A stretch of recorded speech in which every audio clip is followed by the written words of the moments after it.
You ever feel like you missed out not going to a career fair? I never went to college, Chris. I never went long enough to go to a career fair.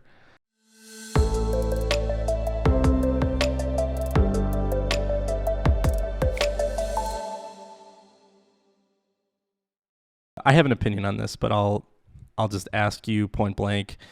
Is it worth doing a career fair? 100%. What was like your first, because I've been on the other side of the career fair, but what was like your first career fair as a student like? It was, well, so I mean, part of it was I needed to go for a class. So like it was part of mandated, like build your resume. But like the class is 200, 300 people. They didn't read them.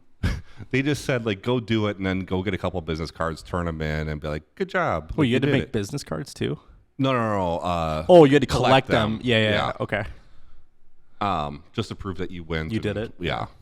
I know I mentioned this in an earlier video, but it took me at least 2 years to get my foot in the door in some sort of internship. Like I was trying to leverage it to say like, okay, like I'm going to find something this year. Yeah. So like what were those first because you had conversations with employers. What were those first conversations like? Gosh, I don't know. You got to dig deep into the... Yeah. The one that I can recall the most is it was like an embedded system, and I was like, oh, this is cool, like whatever it is. The only problem is I didn't bring my resume to that one. Wait, you went to a career fair and you didn't bring a resume? Yeah, because I was like, yeah, I'm just gonna get some cards and then I'll go apply online later or something. And I swear, if I was more prepared at that one, they probably would have given me a job on the spot. Right on the spot. That's actually really. I'll say it's really common. It's more common than I realized.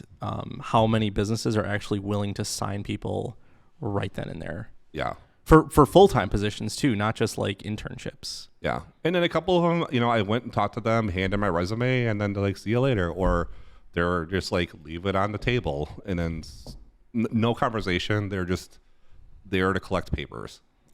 Yeah. You and I have done career fairs. Yeah. And then we've also experienced that on the other side as well, which is a whole nother ball game. I remember talking to this one guy who, he was joking, he's like, I'm just here for brand recognition. I have no intention of hiring anybody.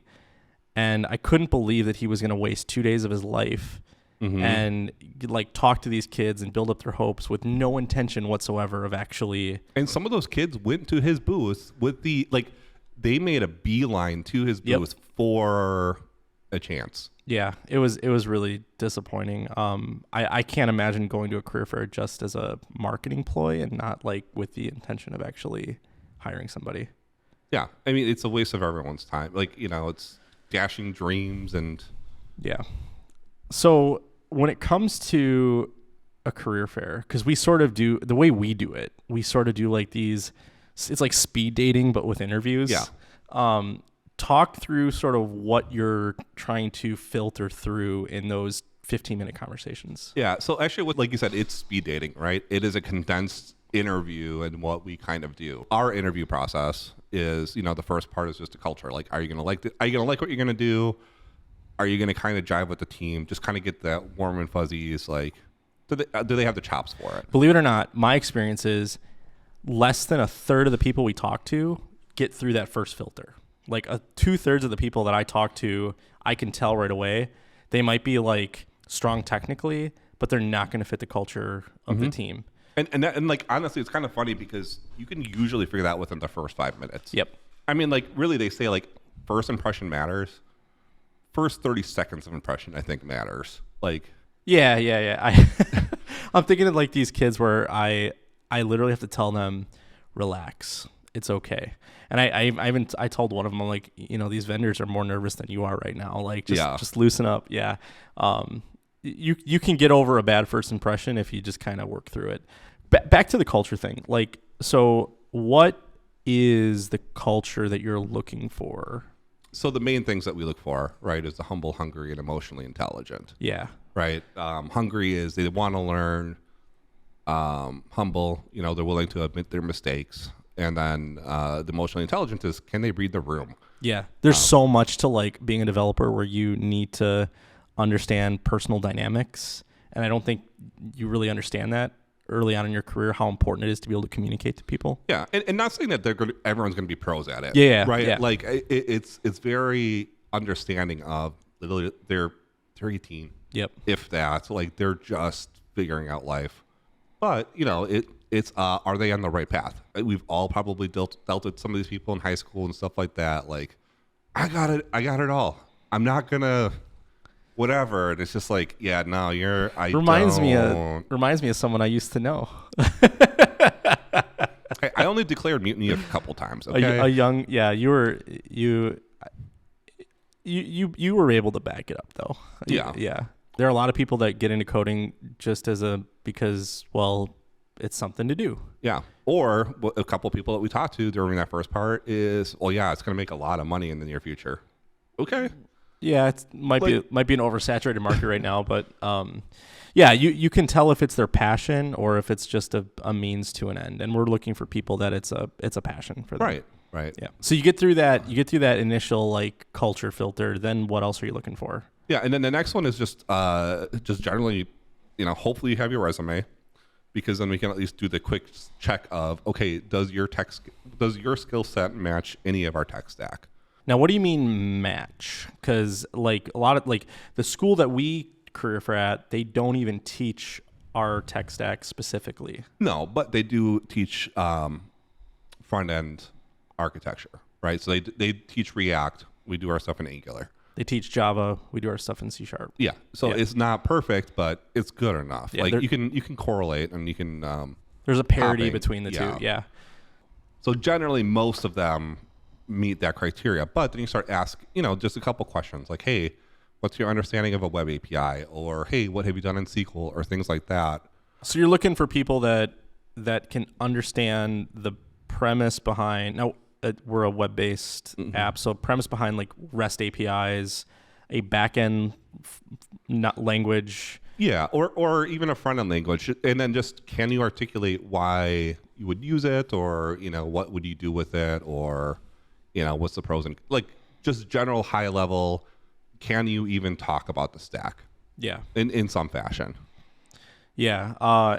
Now, what about like experience building things? What if it's just the school curriculum versus, hey, I got school curriculum, but I also have like these passion projects? How important are those like side projects to you when you're interviewing a candidate? I think it depends. It depends on who you are as a person. Because I remember there's a couple of people that we talked to, and their side stuff wasn't software. Their side stuff was athletics. A lot of athletics, right? And honestly, for those people, like it's like, okay, I get it. This you kind of get a pass. Time. Yeah. Right. But it's different because then you got if you got the other person that's like, well, I just went golfing all day. Okay. Like maybe not so great. Yeah. So it's not about what you do. It's kind of what you choose to do with your time, I guess, is really what it more is. I don't know. That's how I see it anyway. I interviewed, he was a senior and he was graduating, and he had a startup. He was actively involved in 2 startups. He had a full-time job. He had and a part-time job. He had more stuff than I thought is mathematically possible in the day. And it was actually kind of a turnoff for me. He was so stretched that I'm like, I don't think this guy is going to actually focus on our company. He's got his hands in way too many pots. There's a balance where you want to show that you have initiative, but you also don't want to show you don't want to come across hey company, you're just a step in along my journey. Right. And then initiative isn't saying oh, you're going to go the extra mile for us. The initiative is you want to learn. Yeah. Right. And I'm partial to people that want to start up a company. I love that entrepreneurial spirit. Mm-hmm. But when you're stretched that far, that thin, there's just something about it that tells me this guy's probably not going to give 100% to us. Yeah. Or again, you're in it for the wrong reasons. Yeah. Or you're in this case, the true passion isn't software. It's maybe the business. Starting a company. Yeah. Yeah. And honestly, if that's the gear of like, or if that's the edge that you're trying to get an internship or job for at a career fair, then sure, maybe more power to you. There might be a place for you. Right. Yeah. But in our experience, that's not the position that we've looked for. We've looked for more on the technical end, like, let's get you up and going and see what we could teach you. All right. So let's say you're talking to somebody and it's clear that they're a good culture fit, but they lack the tech. What do you tell them? What is your advice to them? The thing that we've said before, go build something. Go build something. Yeah. Yeah. Get more experience, but not in the sense of go get an internship. It's go build something on the side and then talk to us after you build it. Yeah, and one of the things that I think that I like that we do is we are very clear about our tech stack when I think a lot of other companies aren't. Like, and honestly, the people that are present, and I don't know if this is unique to us, but we send people that actually know what we're doing day to day. In other cases, like they might have just sent HR or marketing or something, right? And they can't articulate what a proper day to day looks like or what they're going to be expected to learn.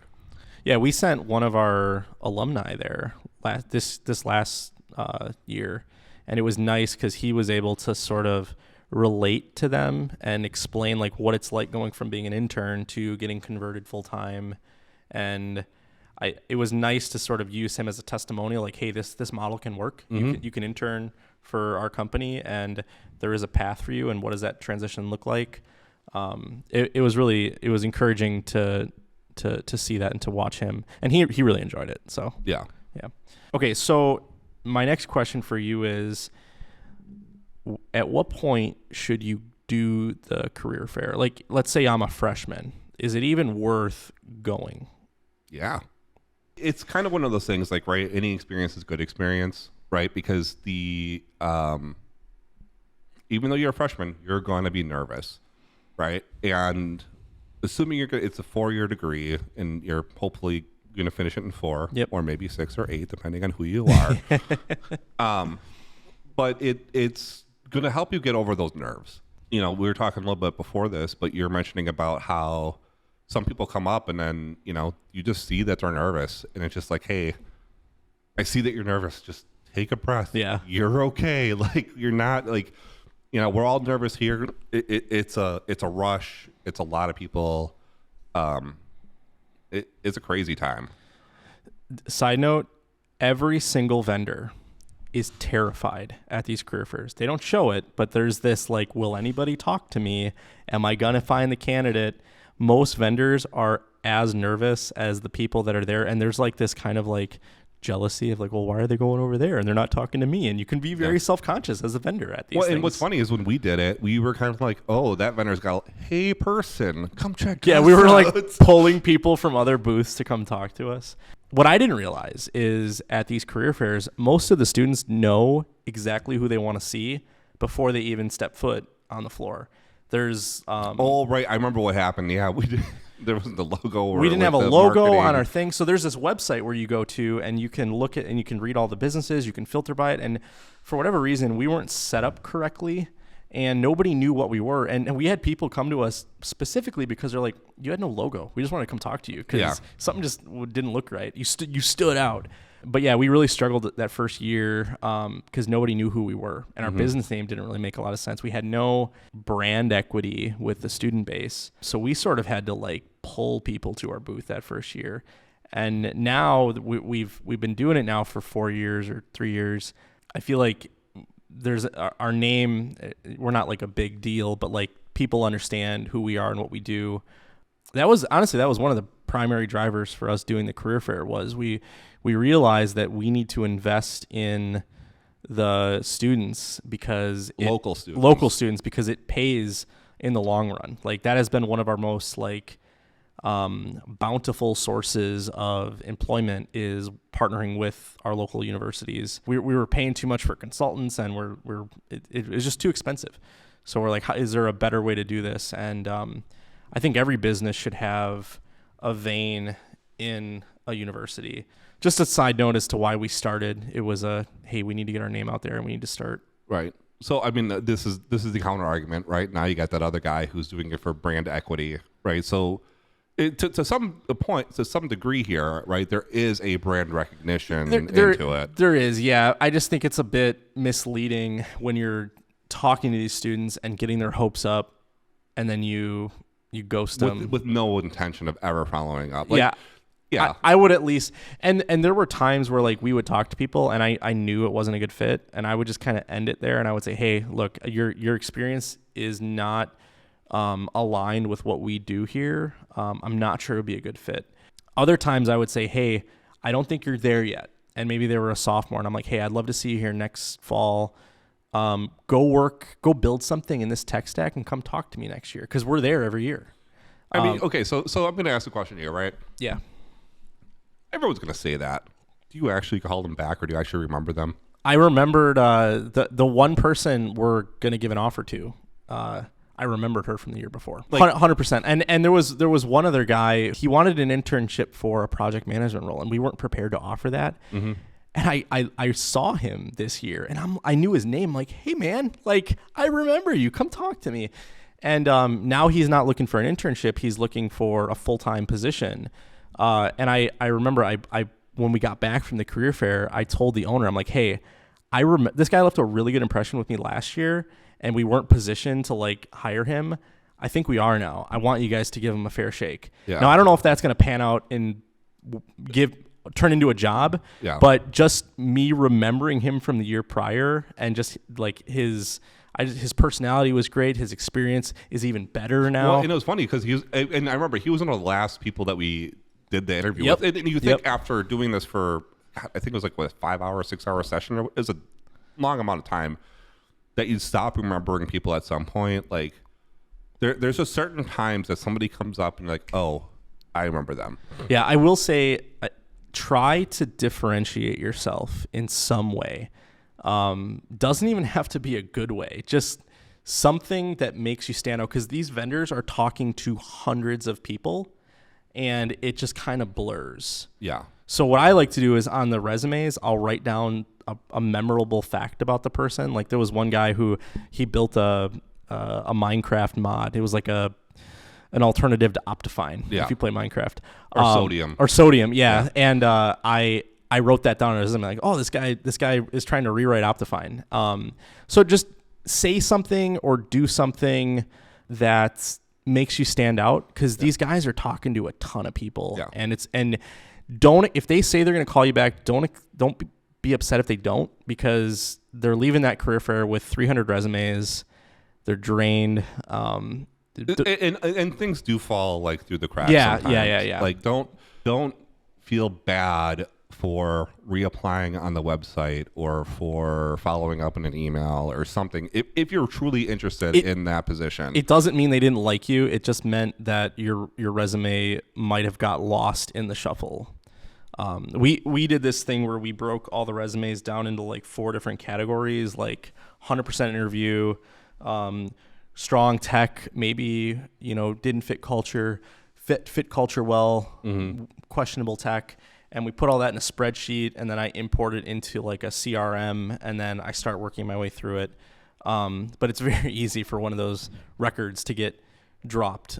Don't be afraid to reach out a few days later or a week later and say, hey, I'm still interested. I'm still thinking about your company. And if you didn't leave an impression, that persistence can be that impression. Like, hey, this guy, this is the persistent guy, the guy that followed up with me. It's one of those things, like, if you ever do an interview class, they always say, like, follow up with the employer, like, after the interview and stuff. It is just funny on how little people actually do that. Like, I make sure I do that every single time I do any kind of interview. Just, it's a courtesy, I feel like, but also, I don't know. It's just one of those things that you don't think that would help you stand out, but like, just a little something goes a long way. I believe it or not, I've never done that, but I appreciate when people do it. Right. Yeah. We got one today where they followed up 2 hours after they left, just saying, hey, thank you for your time. Maybe asking another question to sort of keep that conversation going. I wish we could hire everybody at these career fairs.